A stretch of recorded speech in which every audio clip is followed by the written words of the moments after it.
vamos a dar inicio a la lectura. Filipenses, estamos en el estudio bíblico, Filipenses capítulo 2.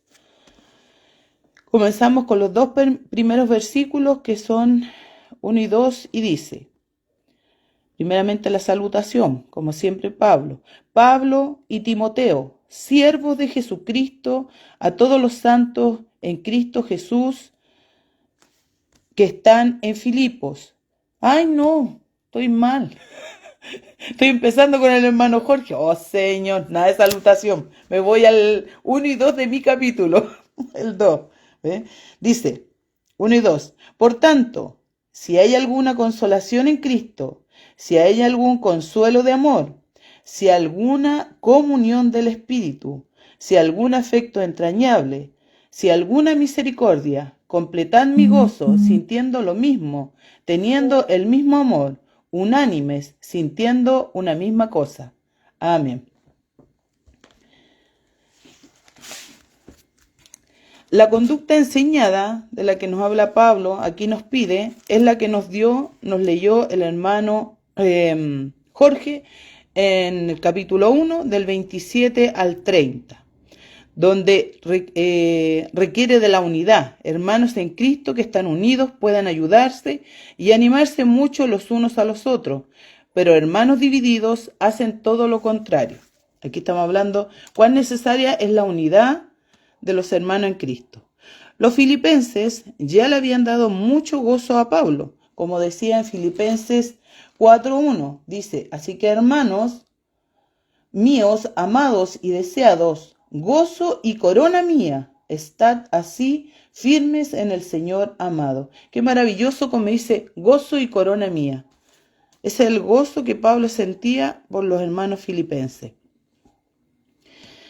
El gozo o la tristeza de Pablo no dependía de circunstancias favorables, sino de la fidelidad de las iglesias, como sale en 2 Corintios 11:28.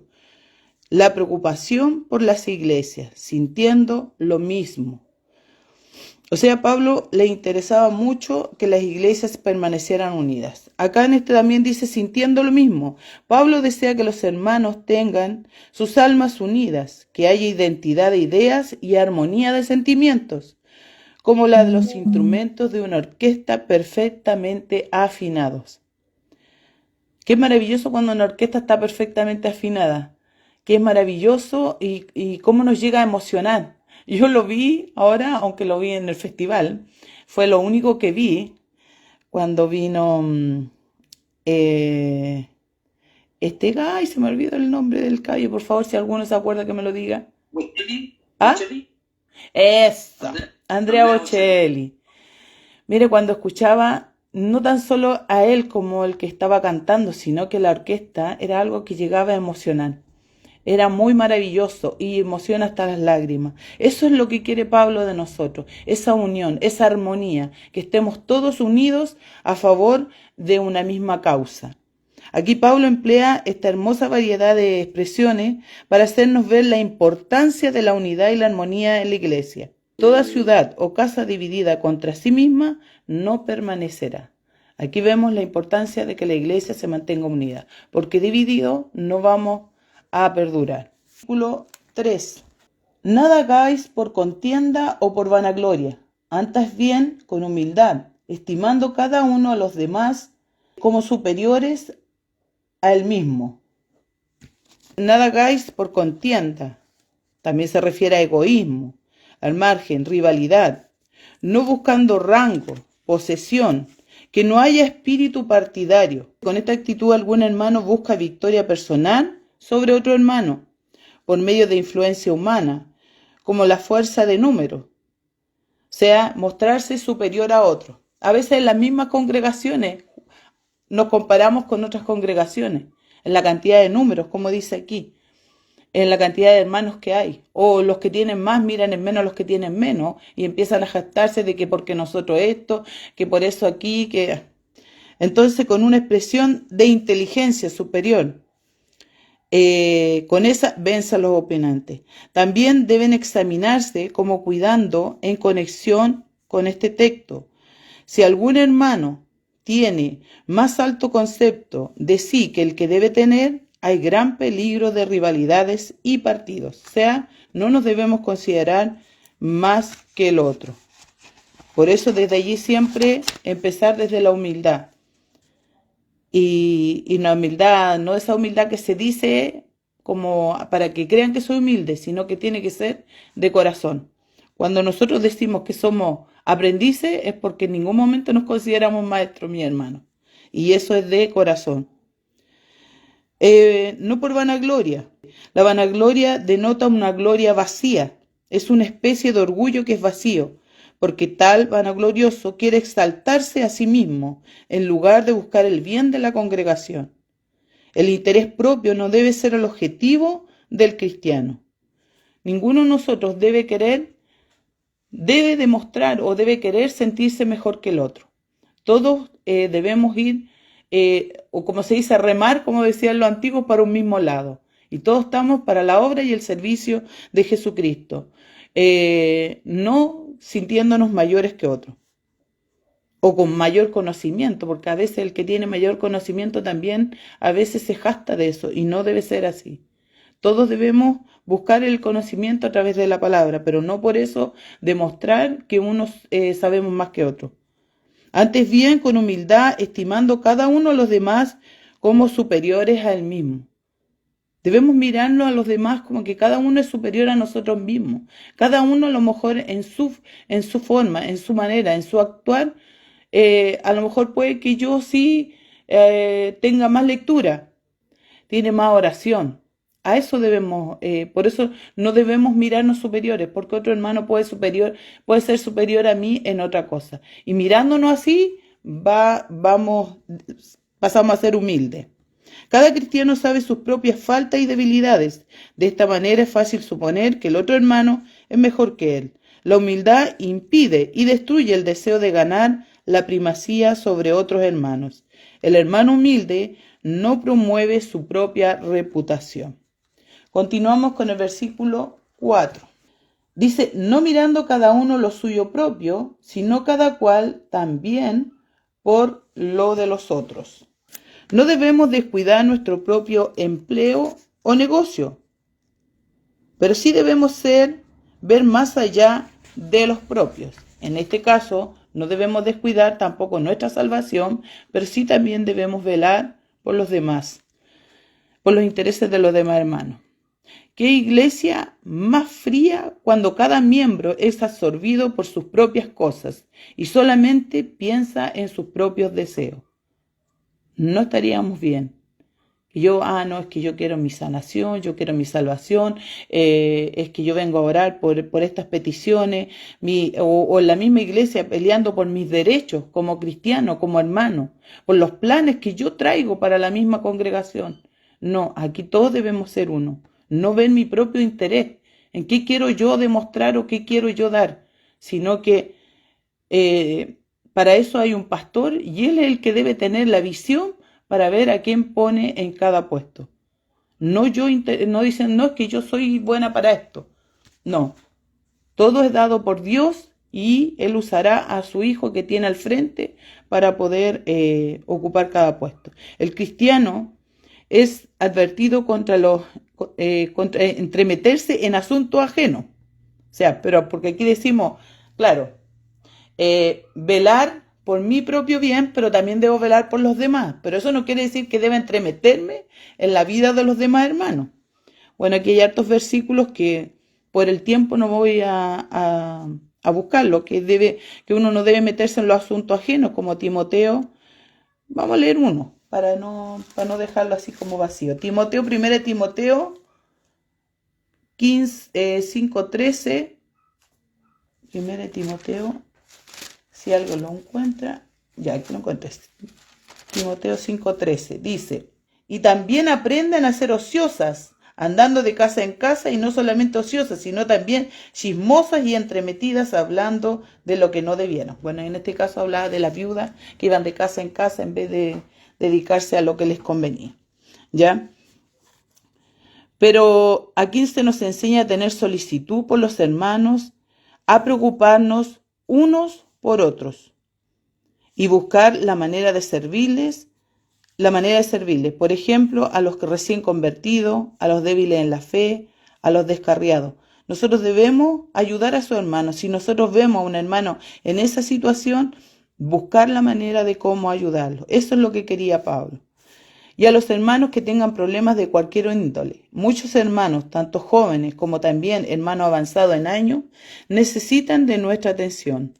Si nos ocupamos en esta obra del Señor, seguramente destruiremos lo que haya de egoísmo en nosotros. La manera mientras nosotros ayudamos, también destruimos el ser egoísta, el preocuparnos de nosotros mismos nomás y no velar por los demás. Continuamos con el versículo 5. Haya pues en vosotros este sentir que hubo también en Cristo Jesús. Mateo 11:29 dice, llevad mi yugo sobre vosotros y aprended de mí, que yo soy manso y humilde de corazón. Él mismo está diciendo, aprendan de mí, que yo soy manso y humilde de corazón.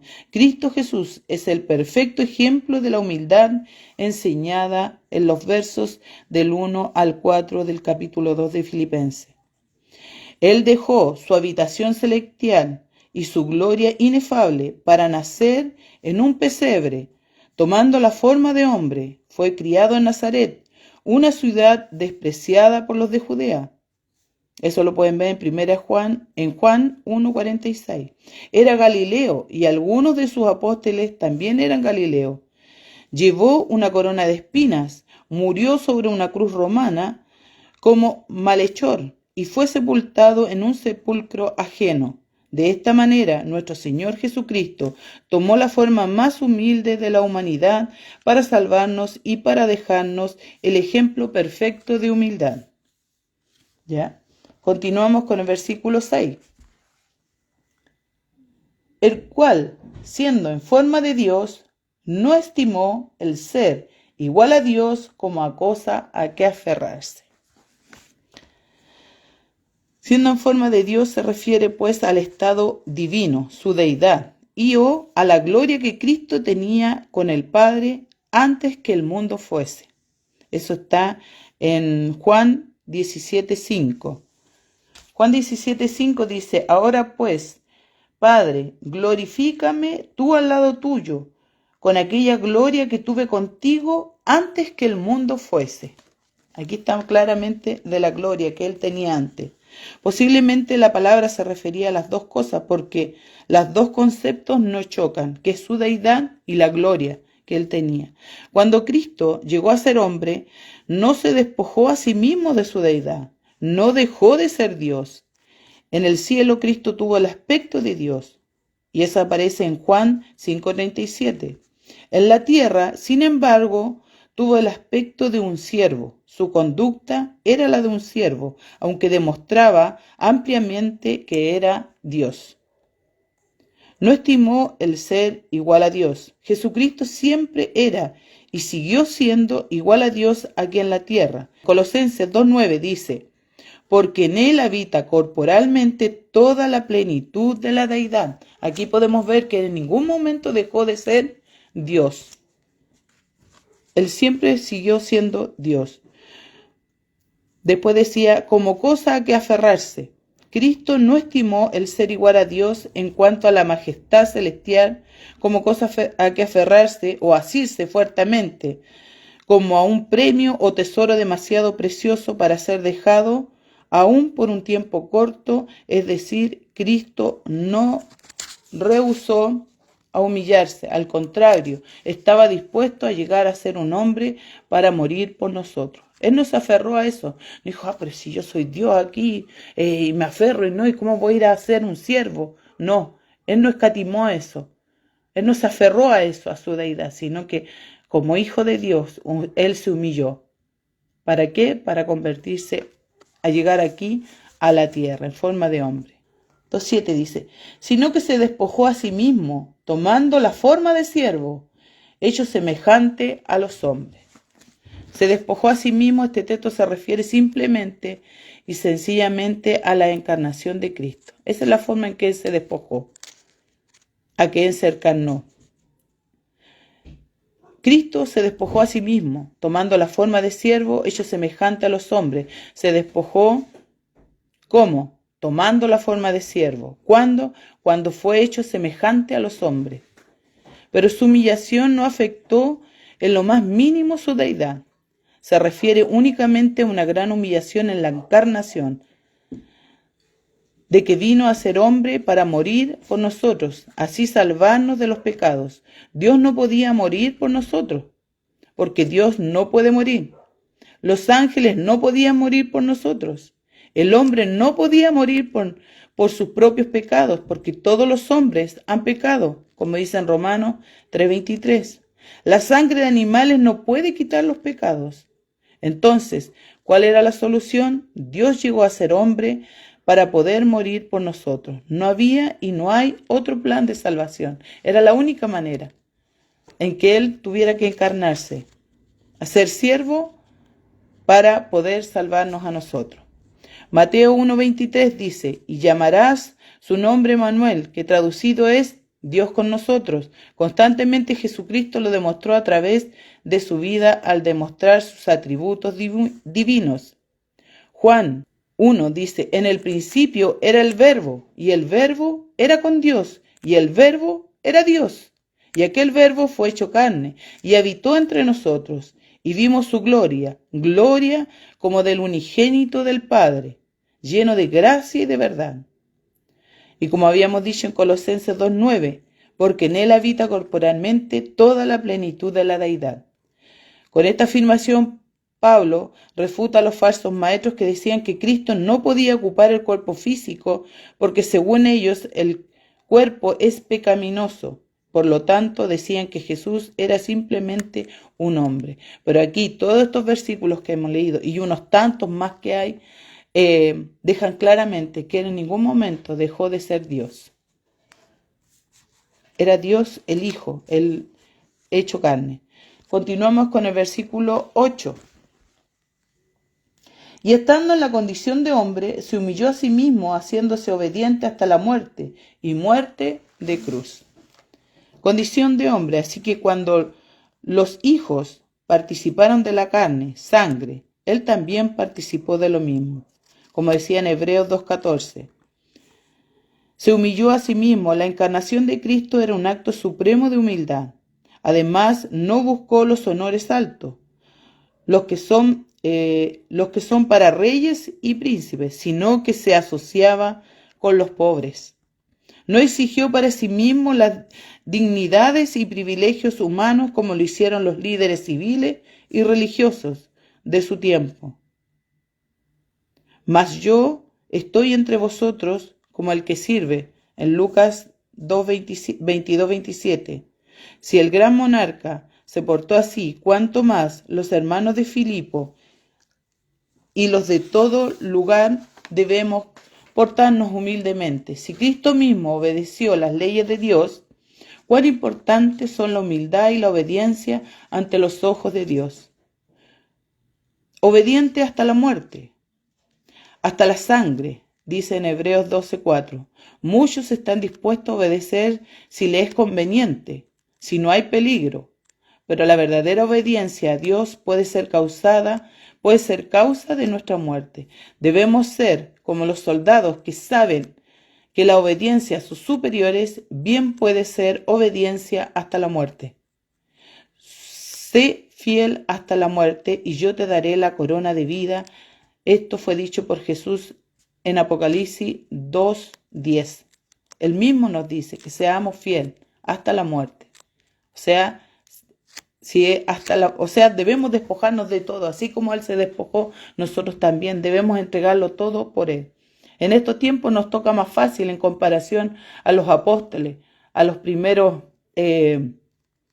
seguidores, discípulos de Jesús, que muchos murieron incluso en cruz igual que Él. Hoy a nosotros, y aún así sí hay lugares en que la gente también es perseguida, pero acá a nosotros en este país por lo menos nos ha tocado mucho más fácil. ¿Y qué tanto damos por la obra de Jesucristo? Eso debemos también. Muerte de cruz. Su muerte no fue un accidente, sino que fue entregado por el plan predeterminado y el previo conocimiento de Dios. Eso está en Hechos 2:23. Tampoco murió como soldado o héroe, entre gritos de gloria, sino murió como muere un maldito, como decía en Gálatas 3:13. Sobre una cruz romana. Fue una muerte vergonzosa como la de un malhechor. Así fue él. El sufrimiento fue prolongado. La muerte de Jesús sobre el madero demuestra ampliamente cómo Dios aborrece el pecado. Sabemos que el pecado es una cosa abominable ante los ojos de Dios, porque he aquí la clase de muerte que se requería para expiar el pecado. O sea, esta era la única manera. No había otra de salvación. ¿Y quién la sufrió? Nuestro Señor Jesucristo. Él se humilló y obedeció hasta muerte de cruz, y se entregó. El versículo 9 dice: por lo cual Dios también le exaltó hasta lo sumo, y le dio un nombre que es sobre todo nombre. Por su gran humildad y obediencia, Dios lo exaltó, ascendiendo al cielo otra vez. Eso lo vemos en Hechos 1:9. Ahora lo vemos coronado de gloria y de honra. Hebreos 2:9. Este hermoso texto viene a ilustrar el cumplimiento de la promesa que Jesús hizo varias veces a sus discípulos, que Él se humillará y será exaltado. Mateos 23:12. Desde luego nadie jamás será exaltado como Jesús fue exaltado. El verbo usado aquí no aparece en ningún otro texto y significa súper exaltado, que significa a lo sumo, hasta lo sumo. Reconocimiento universal de su autoridad. Jesucristo, no el emperador romano, era el Rey universal. Lo mismo hoy, Cristo es el que gobierna el mundo, no los reyes, presidentes y dictadores. A diferencia del diablo, que es el Dios de este mundo, pero él no gobierna el mundo. Continuamos con el versículo 10. Para que en el nombre de Jesús se doble toda rodilla de los que están en los cielos y en la tierra y debajo de la tierra. Todos los seres creados le darán honor, todos, los ángeles, hombres, buenos y malos. Toda lengua confiese que Jesucristo es el Señor. No habrá incrédulos en aquel día. Este lenguaje fue usado en Isaías 45, del 22 al 23, con referencia a Dios. Mirad a mí y sed salvos todos los términos de la tierra, porque yo soy Dios y no hay más. A mí se doblará toda rodilla. Este texto se refiere a Dios, es citado por Pablo y se aplica a Jesús. Pablo no quiere decir que todos estos serán salvos por confesarle, porque la confesión de la mayoría de los hombres será hecha demasiado tarde para salvarse, porque será hecha en el día final. La confesión que salva es la que se hace durante la vida y es la expresión de un deseo de obedecerle y de ser salvo de los pecados. Procede de un corazón que cree, como dice en Romanos 9:10, que si confesares con tu boca que Jesús es el Señor y creyeres en tu corazón que Dios le levantó de los muertos, serás salvo, porque con el corazón se cree para justicia, pero con la boca se confiesa para salvación.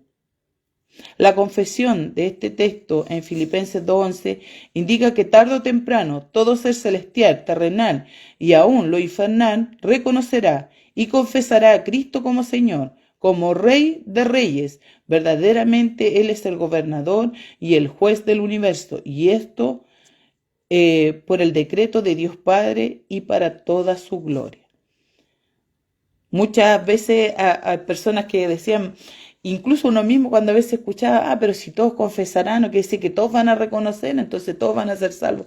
No, porque algunos lo van a hacer demasiado tarde, Van a ser en el día final, en el juicio final. Y ahí ya no va a haber manera de poder salvarse, porque lo tienen que hacer en vida. En vida tienen que confesar y arrepentirse y confesar que Jesús es el Señor, pero en vida. Ya después va a ser demasiado tarde. Que el Señor ayude a los que aún no quieren recibir la palabra del Señor. Versículo 12. Por tanto, amados míos, como siempre habéis obedecido, no como en mi presencia solamente, sino mucho más ahora en mi ausencia, ocupaos en vuestra salvación con temor y temblor. Los filipenses amaban y respetaban a Pablo. Estando él con ellos, les era más fácil ser obedientes. La presencia de Pablo les daba mucha fuerza y aliento. Tal vez había peligro de que ellos dependieran demasiado de la presencia de Pablo. Pero ahora él no solamente no podía estar físicamente con ellos en Filipos como él quisiera, sino que tampoco podía estar seguro de la vida misma. Porque sabemos que mientras Pablo escribió esta carta estaba preso en Roma. Estaba encarcelado. Vivía cada día con el pensamiento de que pudiera partir. No quiere decir de que él tuviera miedo ni que fuera un hijo de Dios con temor, temeroso, no. Sino que él podía ser ejecutado. Dice, en cualquier momento el emperador Nerón era un hombre muy caprichoso y sin aviso podía terminar para siempre con el ministerio personal de Pablo aquí en la tierra. Entonces era indispensable, pues, que la fe de los filipenses estuviera firmemente puesta en Cristo y no en Pablo. Así es como nosotros. No debemos ser entre nosotros mismos, mientras nos veamos ser buenos hijos de Dios. Que buena es la hermana, no. En todo momento, en todo lugar, nosotros debemos ser hijos de Dios y comportarnos como tal. Dice Pablo, ocupaos de vuestra salvación, vuestra propia salvación, porque era de ellos y ellos mismos tenían que obrarla, efectuarla, llevarla a cabo. El hombre no puede proveer la salvación por ningún motivo.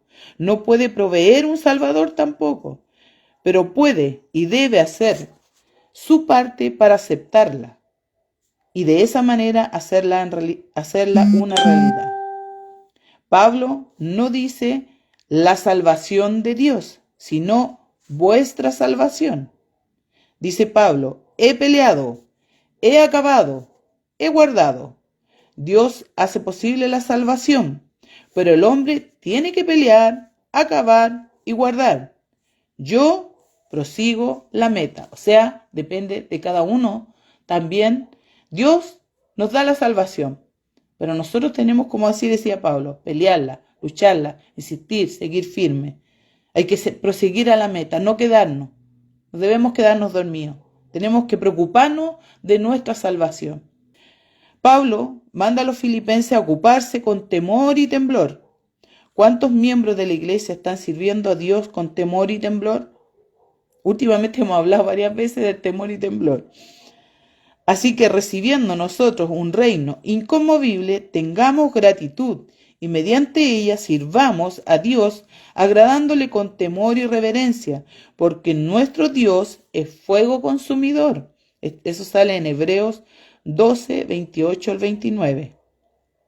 Este texto no significa que debemos servirle como esclavos temerosos de un amo cruel, sino como hijos obedientes que tienen respeto y reverencia hacia Dios. Continuamos con el versículo 13. Porque Dios es el que en vosotros produce así el querer como el hacer por su buena voluntad. Hacer. ¿Cómo lo hace?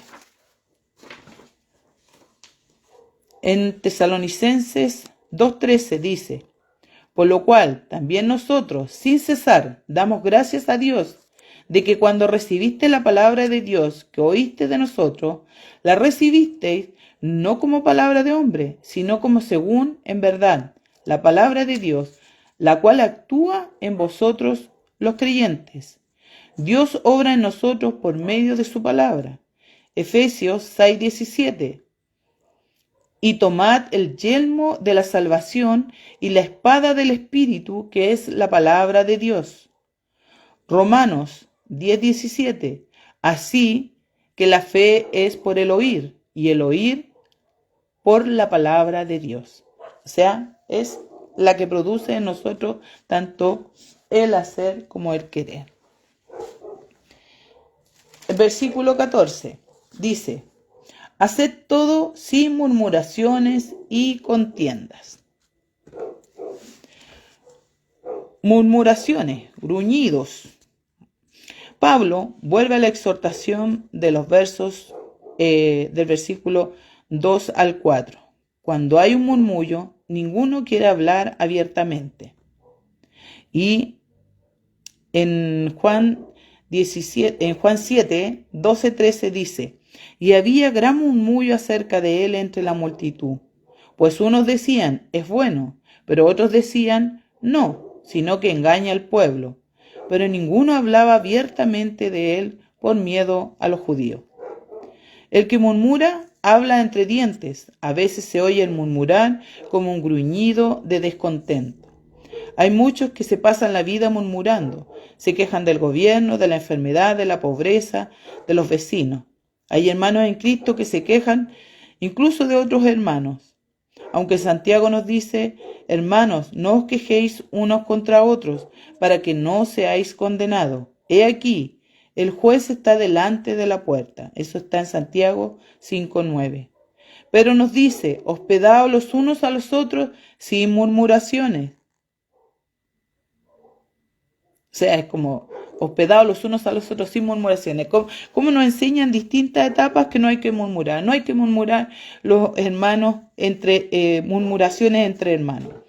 No hay que, imagínense, hospedar a un hermano, pero estoy murmurando, porque ya no me gustó el hermano que me tocó, o yo quería que viniera otro hermano.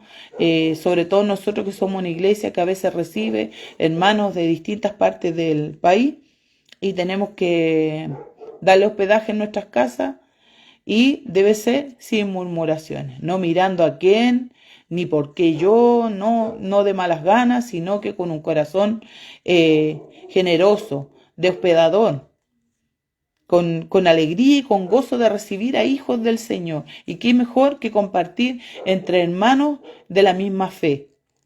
¿Qué fe? Que confesamos que nuestro Señor Jesucristo es el Hijo de Dios y que vino acá y que murió en la cruz y padeció, pero que resucitó al tercer día y ahora está ahí sentado a la diestra de nuestro Dios Padre. Entonces, mire qué malas son las murmuraciones. Entre los pecados que destruyeron a Israel se menciona el murmurar. En Números 11:1, el pueblo se quejó a oídos de Jehová, y lo oyó Jehová, y ardió su ira, y se encendió en ellos fuego de Jehová. Imagínense lo que provocó las murmuraciones, que Jehová los hiciera arder en fuego. Ni murmuréis como algunos de ellos murmuraron y perecieron por el destructor. En 1 Timoteo 1:8 también está conectada con la ira. Entonces, son discusiones o contiendas que producen corazones llenos de ira y bocas llenas de murmuraciones. Eso es lo que provoca las murmuraciones. Gente amargada, gente llena de ira. Una persona que se lleva murmurando no es una persona feliz. No debe ser un hijo de Dios alegre, sino que vive todo el tiempo, bla, bla, bla, bla, que está hablando de uno, que reclama por esto, que reclama por otro. Hermano, eso no debe existir en los hijos de Dios, porque eso nos lleva a ira y a contienda.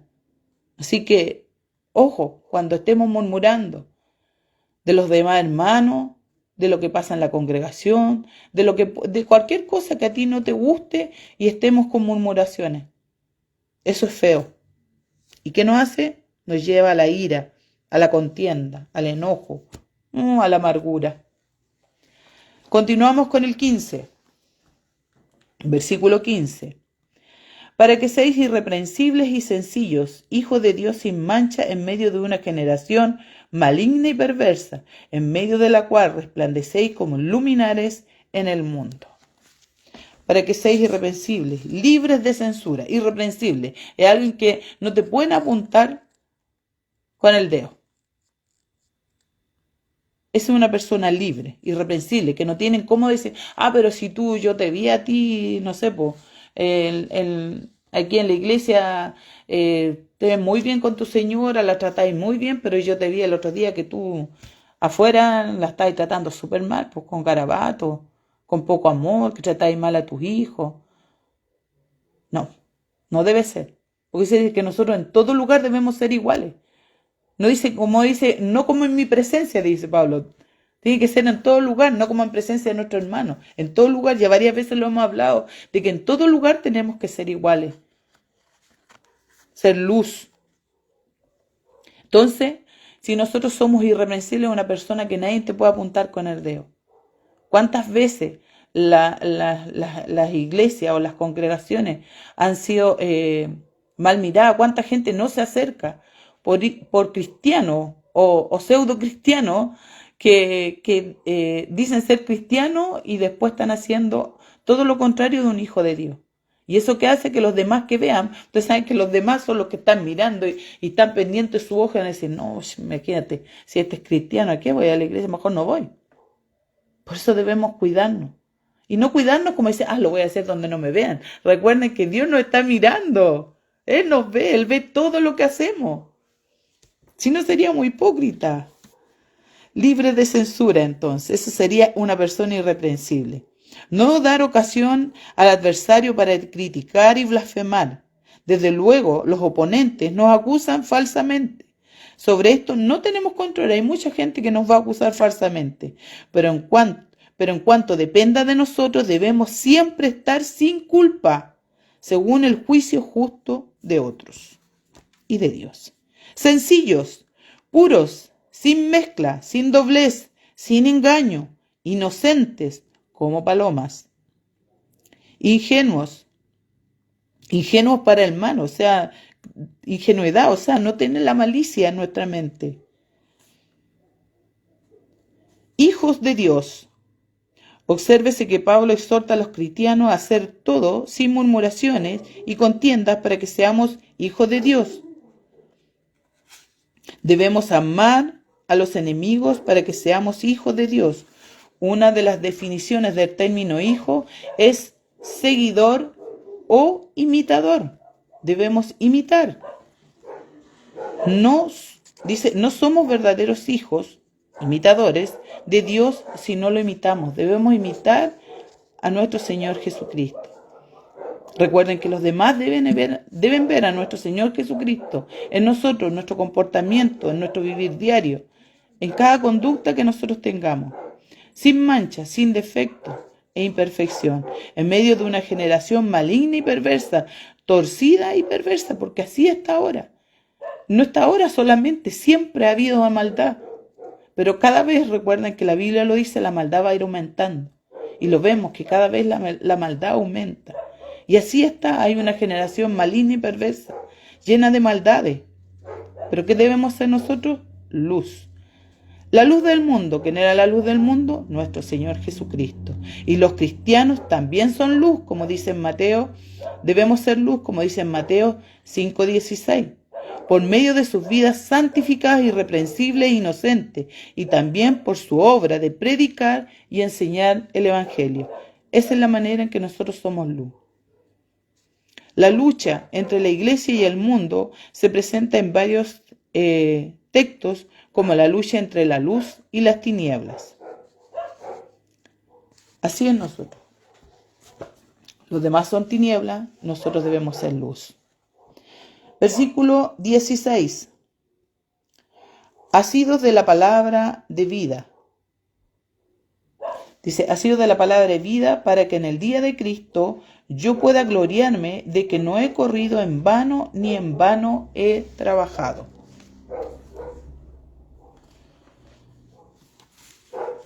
Asidos de la palabra, dice, extendiendo a todos la palabra, o sea, entregando a todos la palabra, o sosteniendo firmemente la palabra de vida.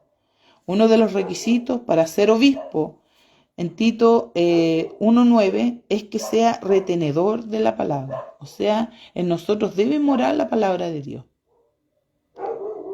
Es como cuando dice, predicamos pero no practicamos. Es como decían siempre, el cura Gatica predica pero no practica.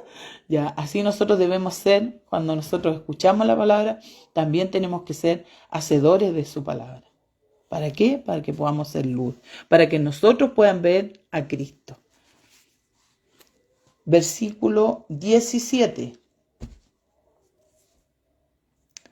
Y aunque sea derramado en libación sobre el sacrificio y servicio de vuestra fe, me gozo y regocijo con todos vosotros. Y aunque sea derramado en libación, la libación era una ofrenda adicional a las ofrendas básicas y era derramada sobre una de las ofrendas. Eso sale en Números 15 del 1 al 10 y del 28 al 7. 28, 7 al 10 dice: sobre el sacrificio y servicio de vuestra fe me gozo y regocijo con todos vosotros. Pablo habla de sí mismo como una libación que se derrama sobre el sacrificio. Libación era otra ofrenda que se derramaba sobre la ofrenda.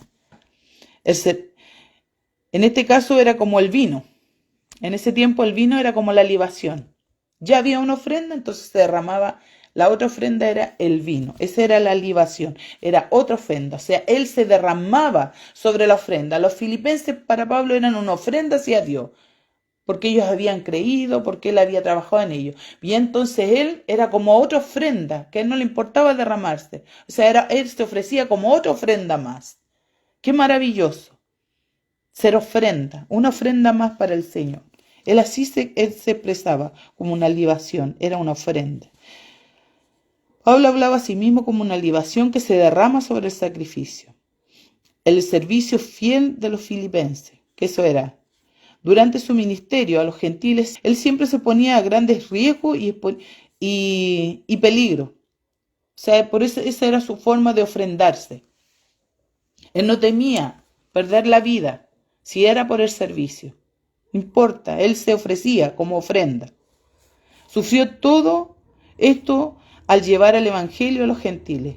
Dice que ahora está dispuesto a morir si esto ayudara a la fe de ellos e hiciera su servicio más aceptable a Dios. También en 2 de Tito 4:6 dice: yo ya estoy para ser sacrificado, literalmente ser derramado. O sea, él ya estaba para hacer una libación más, otro sacrificio más, otra ofrenda más. ¿Con qué? Con su servicio, con su despojo incluso de su vida, sin temor a perder la vida, a entregar la vida, como ya decía en el capítulo 1. Ay, ¿dónde está? Capítulo 1, Filipenses. Porque para mí, el versículo 21, porque para mí el vivir es Cristo y el morir es ganancia. A él no le importaba eso, porque él sabía que el morir era ganancia. Pero mientras estuviera acá, para él también era importante, porque ganaba, servía a la obra del Señor.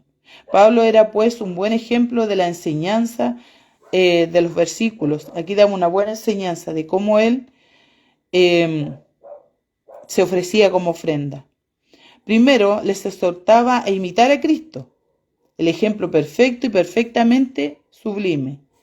Nadie ha duplicado este ejemplo, o sea, nadie puede igualarse a Jesucristo, nadie. Nadie se puede comparar, ni el mismo Pablo, que uno lo puede ver, todo lo que sufrió, todo lo que padeció, pero no hay nadie que se compare al sacrificio de nuestro Señor Jesucristo por cada uno de nosotros. Pero el ejemplo de Pablo sí es digno. En el 17, hermanita Estrella. Pero el ejemplo de Pablo es digno de imitarse también. Él dio su vida en servicio y sacrificio en beneficio de tales hermanos como los filipenses. Cada cristiano es un sacerdote que ofrece a Dios su propia vida, presenta su cuerpo como sacrificio vivo, como dice en Romanos 12:1. Cada uno de nosotros debe ser un sacrificio vivo para el servicio de Cristo. Cada uno de nosotros, y cuando hablamos de sacerdotes, lo vamos a mirar como siervos de Dios. Como siervos de Dios debemos ser un sacrificio vivo. Cada uno entrega parte de su tiempo, de a lo mejor el estar con la familia, de perdernos a veces de alguna convivencia. Una más, dice el pastor, un cumpleaños más, no voy a ir a este cumpleaños porque tengo que ir al culto, ¿ya? Pero así, ese es un sacrificio que nosotros hacemos por la obra de Dios, pero lo hacemos gratamente, no como un sacrificio, o no sé, pues o lo mismo, como un sacrificio de ofrenda, así cuando uno da la ofrenda, pero pucha, me duele la ofrenda, no, tiene que ser con amor, con despojo. Cada cosa que nosotros damos nuestro tiempo, ya sea en ir el ensayo de coro, debe ser con gozo, porque voy a ensayar para la obra del Señor.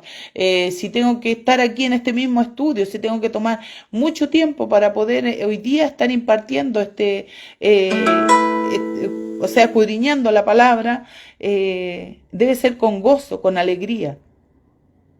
Así debe ser. Ese es un sacrificio vivo de cada uno de nosotros. El ir al culto, qué maravilloso. ¿Qué va a ser un sacrificio ir al culto? Como decía el patrón, no, levantarse temprano. No, qué bueno. Gracias, Señor, porque nos da la oportunidad de que hoy nosotros podemos congregarnos. Hay muchos que no pueden, porque les está prohibido en sus países, porque son perseguidos. Por eso decía, nosotros somos aquí en este país, podemos decir que estamos dichosos, que nosotros se puede predicar la palabra. Continuamos con el versículo 18. Y asimismo gozaos y regocijaos también vosotros conmigo. ¿Cómo es posible gozarnos y regocijarnos cuando hacemos sacrificios por el Señor? Cristo es nuestro ejemplo. He puesto los ojos en Jesús, el autor y consumador de la fe, el cual, por el gozo puesto delante de él, sufrió la cruz. Él sufrió por nosotros, pero lo hizo como un sacrificio vivo y con gozo, porque estaba obedeciendo al Padre. Así nosotros, también cada cosa que hagamos debe ser con gozo. En este texto se combinan los sacrificios y el gozo. Están conectados estos dos pensamientos. Con gozo ofrendaron más allá de sus fuerzas. Eso sale en Nehemías 12, capítulo 12, 43. ¿Cómo se puede sacrificar y hacerlo con gozo? La respuesta es sencilla. Es cuestión de amor al servicio, de amor a la obra, de amor a nuestro Señor Jesucristo. ¿No hacen grandes sacrificios los padres por sus hijos? ¿Y cómo lo hacemos? Con gozo. ¿Cuántos padres muchas veces se sacrifican para que sus hijos puedan tener estudios, ir a la universidad, y algunos que no pueden tener beneficios de la universidad pagada? Los padres se sacrifican a veces con 1, con 2 trabajos para que sus hijos puedan estudiar, pero lo hacen con gozo. No lo hacen con rabia, porque si no, no serviría. En las parábolas del tesoro escondido y la perla del gran precio, con todo gozo se vendía todo para poseer el tesoro y la perla de gran precio. Entonces, todo lo que hoy día nosotros podamos hacer un sacrificio, que yo no lo miro con un sacrificio, lo miro con un gozo, vale mucho más la pena. ¿Por qué? Porque le estamos sirviendo a nuestro Señor sacrificio, a nuestro Señor Jesucristo, y su sacrificio fue mucho más grande. Aquí dice, veamos el 3, 7 y 8 de Filipenses. Pero cuántas cosas era para mi ganancia, las he estimado como perdida por amor de Cristo. Y ciertamente aún estimo todas las cosas como perdidas por la excelencia del conocimiento de Cristo Jesús, mi Señor, por amor del cual lo he perdido todo y lo tengo todo por basura para ganar a Cristo. O sea, nada de lo que podamos sacrificar vale la pena está de más, porque ¿qué vamos a ganar? A Cristo, a nuestro Señor. Continuamos ahora con el versículo 19. ¿Cómo estamos? Nos queda media hora. Vamos bien. Dice, espero en el Señor Jesús enviaros pronto a Timoteo para que yo también esté de buen ánimo al saber de vuestro estado. Timoteo era el mensajero de Pablo. Esto sale en 1 Tesalonicenses 3, 1, 2. 1 Tesalonicenses 3, 1 y 2. Dice, por lo cual, no pudiendo soportarlo más, acordamos quedarnos en Atenas y enviamos a Timoteo, nuestro hermano servidor de Dios y colaborador nuestro en el Evangelio de Cristo, para confirmaros y exhortaros respecto a vuestra fe. Según la esperanza de Pablo, Timoteo llegaría con los hermanos y su visita sería de mucho consuelo para ellos. Y luego, cuando él volviera a Pablo, le llevaría buenas noticias de la unidad de la iglesia de Filipos, para que Pablo también, al igual que el hermano filipense, estuviera de buen ánimo. Que la importancia de Timoteo en que él iba a llevar el mensaje a los Filipos de cómo estaba Pablo, cómo se encontraba, y con eso ellos iban a quedar tranquilos, y así también Pablo, también al tener de regreso a Timoteo, también iba a recibir las noticias de cómo estaban los filipenses, y también él iba a recobrar ánimo. El versículo 20 dice, pues a ninguno tengo del mismo ánimo, y que tan sinceramente se interese por vosotros.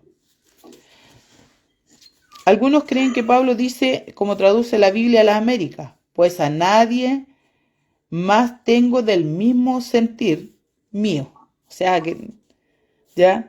O como traducen varias versiones, no tengo otro tan del mismo ánimo conmigo. Y tan sinceramente veraz, genuino, sincero, que se interese por vosotros. Era un amigo verdadero de la iglesia de Filipos, estaba sinceramente interesado en ellos, se preocupaba por ellos. Qué bonitas palabras como Pablo se expresaba de Timoteo. Qué maravilloso que alguien pueda decir, hablar así de nosotros. Como también se expresaba así del mismo sentir, que era también lo que Pablo estaba pidiéndole a los filipenses, que fueran unánimes, que tuvieran un mismo sentir. Así era Timoteo con él. Versículo 21. Porque todos buscan lo suyo propio, no lo que es de Cristo Jesús. Los que buscan lo suyo propio no son sencillos. Como decía en el versículo 15, que dice, para que seáis irreprensibles y sencillos. O sea, no son como eso. ¿Por qué? Porque buscan lo suyo propio. Como ya hemos visto, indica sinceridad, sin mezcla, sin engaño y sin doblez. Pero los que buscan lo suyo propio no son de un corazón sencillo o singular, sino de doble ánimo, que no se puede confiar en ellos. Mateo 16:25 en la NTV dice, si tratas de aferrarte a la vida, la perderás, pero si entregas tu vida por mi causa, la salvarás. Este es como un ejemplo de lo que dice aquí, porque todos buscan lo suyo propio. O sea, Timoteo no buscaba lo suyo propio, sino él le entregaba su vida por la obra del Señor. Y con eso él también ayudaba a los demás, se preocupaba por los demás. Versículo 22. Pero ya conocéis los méritos de él, que como hijo a padre ha servido conmigo en el Evangelio. Lo consideraba como un hijo. Timoteo lo consideraba, o sea, Pablo lo consideraba a Timoteo como un hijo. Los hermanos de Filipos ya habían visto a Timoteo en varias ocasiones. A versículos en Hechos 16:13, Hechos 19:22 y 20, versículo 3. Y bien sabían que él había sido probado. Sabían los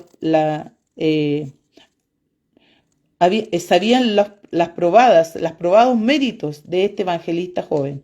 La fuerza de lo que Pablo dice es que aunque Timoteo estaba todavía joven, no era un neófito. Ya había sido probado por varias persecuciones y quedó aprobado por Dios.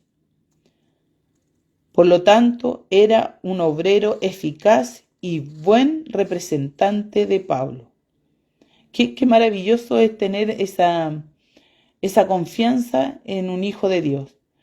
Qué maravilloso que en cada congregación el pastor pueda tener a alguien en quien él confía, en que si él lo envía a otro lugar a llevar el mensaje lo va a dar tal cual como él lo envió, tal cual como dice la palabra de Dios. Qué maravilloso esa confianza que Pablo tenía en Timoteo. Versículo 23. Así que a este espero enviaros luego, que yo vea cómo van mis asuntos. Parece que pronto Pablo comparecería ante el tribunal de César. Entonces los hermanos filipenses no se dejarían en oscura en cuanto al veredicto. Si fuera condenado o liberado, Timoteo les llevaría las noticias. O sea, Pablo estaba esperando según lo que fuera a suceder y iba a mandar a Timoteo para llevarle la información. O sea, ellos no iban a quedar así como ¿qué habrá pasado con Pablo? Sino que les iba a llegar la información a través de Timoteo. Versículo 24 dice, y confío en el Señor, que yo también iré pronto a vosotros. Pablo expresa claramente su optimismo. Esperaba ser liberado. En tal caso, las noticias buenas llevadas por Timoteo darían más fuerza a las exhortaciones de esta carta. Y continuamos ahora con el versículo 25. Aquí ya termina Pablo de hablar de que les enviaría a Timoteo, y lo lindo de cómo él se expresaba de Timoteo. Qué maravilloso. Y comienza ahora en el versículo 25. Mas tuve por necesario enviaros a Epafrodito, mi hermano y colaborador y compañero de milicia, vuestro mensajero y ministrador de mis necesidades. El mensajero de la iglesia de Filipos que llevó ayuda a Pablo. Epafrodito era el mensajero que Filipo había mandado a Pablo. Mi hermano, dice, era de la misma familia. No familia carnal, sino que cuando nosotros decimos nuestro hermano en Cristo, que son de un mismo pesar, de un mismo sentir, se gozaba con la común salvación. Y colaborador y compañero de milicia, hacían trabajo y sufrían peligros en común como colaboradores y soldados de Cristo. Como colaborador de Pablo, Epafrodito se incluyó en tales textos. Aquí tenemos 1 Corintios 3:9, 3:9 y Juan, 1 Tesalonicenses 3:8, así no habla de Epafrodito, sino que en colaboradores, como soldados, sirviendo. Y ministrador de mis necesidades. Ministro Epafrodito bien entendió la enseñanza de Jesús en Mateo 20:26. Su servicio casi le costó la vida. Mateo 20:26. Mateo 20:26 dice, más entre vosotros no será así, sino que el que quiera hacerse grande entre vosotros será vuestro servidor. O sea, él no tuvo en menos hacerse servidor de Pablo, siervo para servir. El 27, versículo 27. Pues en verdad estuvo enfermo, a punto de morir, pero Dios tuvo misericordia de él, y no solamente de él, sino también de mí, para que no tuviese tristeza sobre tristeza. Pues en verdad estuvo enfermo, a punto de morir, pero Dios tuvo misericordia de él. Dice, porque Epafrodito fue a Roma únicamente en servicio para Pablo. Habría sido una carga muy pesada para Pablo si, aparte de tanta aflicción causada por sus prisiones y por el juicio cercano, este amado hermano hubiera muerto. Él hizo el viaje difícil y peligroso hasta Roma, la ciudad imperial, con misión sagrada, y la cumplió fielmente. Pablo nos dice que Dios sanó milagrosamente a Epafrodito. Es posible que sí, pero no sabemos. O sea, nos dice que Dios hizo un milagro en Epafrodito para salvarlo, que él estuvo a punto de morir y que eso hubiese provocado la tristeza de Pablo, aparte de las aflicciones que ya estaba sufriendo. Pero no dice aquí que Dios hizo un milagro en él, sino que lo sanó. Es posible que sí, pero no lo sabemos. Es importante recordar que toda sanidad es divina, porque toda bendición es de Dios, como dice en Santiago 1:17. Sin embargo, Dios obra a través de procesos naturales y normales. Él nos da el pan de cada día y le damos gracias. Él pone los medios, hace que la tierra produzca, hace que el sol salga y que las lluvias rieguen la tierra, pero también obra a través del trabajo nuestro. Dice, así también Dios provee la ciencia médica, medicamentos, doctores, enfermeras y técnicas. Espera que nosotros aprovechemos esta bendición, siempre suplicando la dirección divina para todo el proceso de santidad. O sea, Dios sí puede sanar, salvar y puede usar también estos medios, no a través solamente de milagros. Por eso Dios también le ha dado el conocimiento a todas estas personas, a los médicos, a los enfermeros.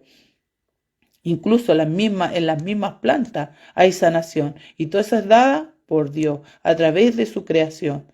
Y eso también viene de parte de Dios. A eso es lo que quiero mostrar con dar esta explicación. De aquí no habla de un milagro, sino que dice que Dios tuvo misericordia de él. ¿Ya? Y él que estaba a punto de morir fue salvo por la misericordia de Dios. ¿Cómo fue? Nos dice que fue a través de un milagro, pero sí la misericordia de Dios llegó a través de él y puede haber sido también a través de estos medios. ¿Cuántas veces hemos visto la misericordia de Dios a través de las mismas operaciones? Nosotros mismos tenemos como testimonio a nuestra hermana Andrea, cómo Dios obró en misericordia de ella a través de los médicos, pero Dios estaba ahí. Sí estaba nuestra súplica debe estar dirigida a Dios. Continuamos con el versículo 28 y 29. Dice, así que le envió con mayor solicitud para que al verle de nuevo os gocéis y yo esté en menos tristeza. Recibidle pues en el Señor con todo gozo y tened en estima a los que son como Él. ¿Qué es lo que pide? Que les reciban con gozo para que estén tranquilos, porque ya sabían que había estado enfermo, que casi muere. Entonces, para que estuvieran tranquilos, recíbanlo en el Señor con gozo y tened estima a los que son como Él. Un hermano excepcional, muy digno de ser honrado. No conviene elevar sobremanera a ninguno, pero Pablo sí nos enseña a tener a algunos en mucha estima. Primera de Tesalonicenses 5, 12, 13. A los que trabajan entre vosotros y os presiden en el Señor y os amonestan. En Timoteo 5, 17 dice, los ancianos que gobiernen bien sean tenidos por dignos de doble honor, mayormente los que trabajan en predicar y enseñar. El 12 dice, Primera Tesalonicenses, como para ponerlo como ejemplo, dice, os rogamos, hermanos, que reconozcáis a los que trabajan entre vosotros y os presidan en el Señor y os amonestan, y que los tengáis en mucha estima y amor por causa de su obra. Tened paz entre vosotros. O sea, no tengan envidia sobre ellos, sino que den gracias a Dios y ténganlo en alta estima. Pablo pedía eso. Eso no quiere decir que uno va a estar enalteciendo a las personas, no, pero sí reconocer, no así a lo mejor públicamente, pero sí uno mismo decir, sí, ese hermano me gusta, cómo trabaja, cómo es fiel a la obra. Uno puede hacer esos comentarios, pero no enaltecerlos. Pero sí debemos reconocer a aquellos que trabajan en el servicio de la obra del Señor. Y el último versículo 30 dice, porque por la obra de Cristo estuvo próximo a la muerte, exponiendo su vida para suplir lo que faltaba en vuestro servicio a mí. Exponiendo su vida, arriesgando su vida, puso en gran peligro su vida para suplir este servicio a Pablo. Qué maravilloso ejemplo nos da Pablo aquí con Timoteo y Epafrodito. Qué maravilloso poder ser y tener algo de lo que ellos tuvieron en el servicio de la obra. Como resumen, después de exhortar Pablo a los filipenses a sentir lo mismo, tener el mismo amor, estar unánime, sentir una misma cosa en los versículos 1 al 4, Pablo les habla del ejemplo de Jesús, del 5 al 11, que no escatimó en nada. ¿Para qué? Para venir en rescate de nosotros, los pecadores, pero que no dejó de ser Dios, era Dios con nosotros. Y entonces, después de hablar de su propia vida sacrificial de Pablo, en el versículo 17, les presenta dos ejemplos más, los ejemplos hermosos de Timoteo y Epafrodito, que bien ilustran la humillación y servicio recomendados en el servicio para la obra. Los lazos en Cristo nos unifican, son lazos fuertes basados en la verdad, en la justicia y en el verdadero amor fraternal. Que Dios les bendiga, mi hermano. Hasta aquí ha sido el estudio de capítulo 2 de Filipenses. Ahora le doy la oportunidad a nuestro hermano Jorge para que nos invite para el próximo miércoles y también nos despida. Mi hermanito Jorge, si todavía no se ha ido a dormir. Que Dios le bendiga. A ver, que se lo bendiga, hermano. Sí, damos la invitación próximo miércoles, si el Señor nos viene antes. Amén. Para poder estar también estudiando Filipenses capítulo 3. También ahí está viendo algunas cosas de Filipenses capítulo 3.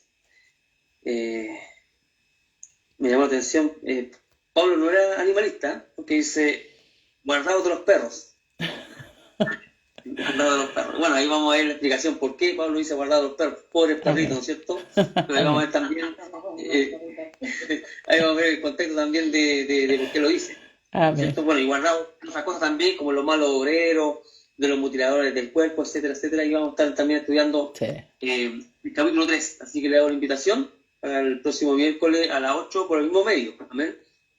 Por Met. Y por YouTube, ustedes después se van a estar pasando por YouTube. Para que quede ahí también podamos ir estudiando, ¿cierto? Cuando usted pueda. Esa es la invitación. Estamos todos cordiales y obligadamente invitados. Amén. Para el próximo miércoles entonces.